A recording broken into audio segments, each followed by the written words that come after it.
Yes, we do, Laura. Thank you. We're about to have a very interesting moment here on Get Up. There is one remaining unsigned five-star basketball recruit in this year's class. His name is RJ Hampton. He is a 6'5" guard. He has offers from Duke, from Memphis, from Kentucky, and from Kansas. That's the final list, as you see on your screen, is Memphis, Kansas, and Texas Tech, and he is here with us live to discuss this. So first of all, RJ, welcome, and thank you very much for coming. I know this is an overwhelming moment, and before you make your announcement, can you just take us through what this process has been like for you? I mean, throughout this whole process, I've just stayed humble. My parents really kept me humble, so that's been a good thing. And I mean, it's been crazy. I mean, I didn't think it was going to be like this, but I'm just finally ready to make my decision, and I think I have the right choice. Okay, well, so then let us hear it, because as we mentioned, some of the biggest schools in the country, Duke, Kansas, Kentucky, and others, thank you for doing that, are out there. Go ahead, RJ. What have you decided you're going to do? Next year, I will be going overseas to play in the Australian Basketball League with the New Zealand Breakers. Okay. All right. Yeah, feel free to get your money.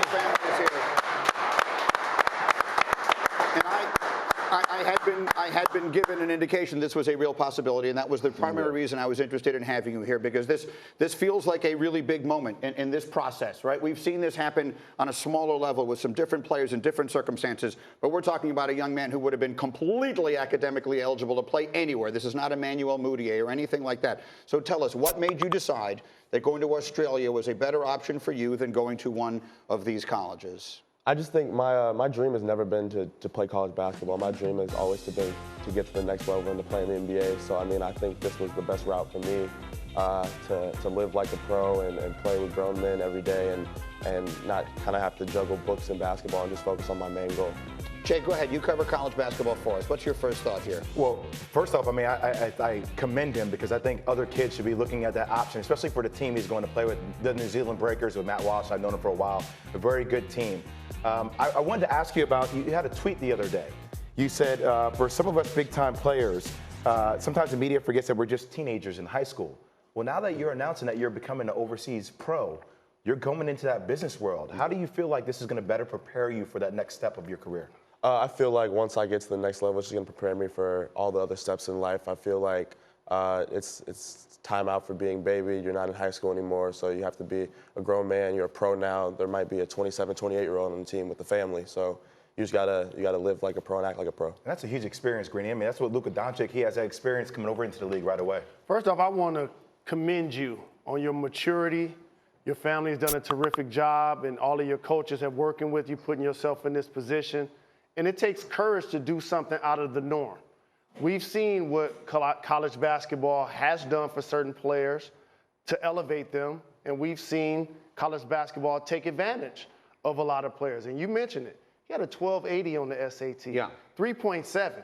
Could have went to Duke. He could have went to Harvard. So what ultimately allowed you to feel comfortable with the fact that I'm not going to go play big-time college basketball. I'm going to start my journey playing professional overseas?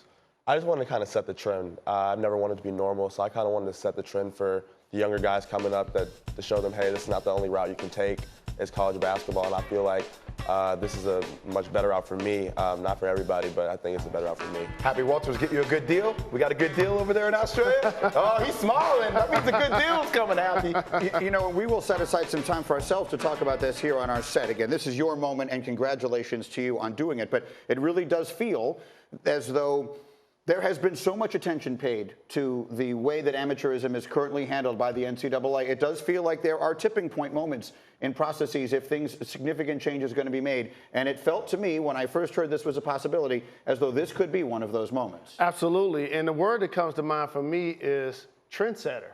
Like he just talked about, being the fact that he may blaze a trail for a lot of young people who didn't necessarily have the courage to take their abilities to go play professional basketball right out of high school. And it helps that his dad, Rod Hampton, played at SMU, played overseas. Having that collective experience together as a family, that's a unique trail. What will be your support structure? When you go to a college, obviously they have all of that in place. You're going to go play for a pro team in another country. What will you have with you there to give you the support that you will need as you take this over there for this year? Well, I mean, my family's coming over there, so I'll have my mom, my dad, my brother. So I'll be living with them, and it's just going to be kind of like I'm at home. But I gotta, your basketball's a job now, so I gotta go to work, and I gotta, I guess, just play basketball and pro now. Well, his family is here. Come on over and give him a hug. Come on in, y'all. Come on Celebrate this. Come on over. Congratulations come on, to you. sit down. Really well done. It's a very nice moment, and it really could be a very interesting sign of things to come in the future. RJ Hampton announcing live here on Get Up that he is eschewing all of these college offers and going to play professionally overseas. Let's take a short time out. We have more to do here on Get Up as we continue next. Drew Brees and Phillip Rivers have been around a while. Do either of them have a real chance to win a Super Bowl as long as Tom Brady is around? Answers to that and more as we continue in just a moment. Hey, congratulations. Thank you. Well done. Thank you. Hey, thank you very much. Congratulations. Thank you.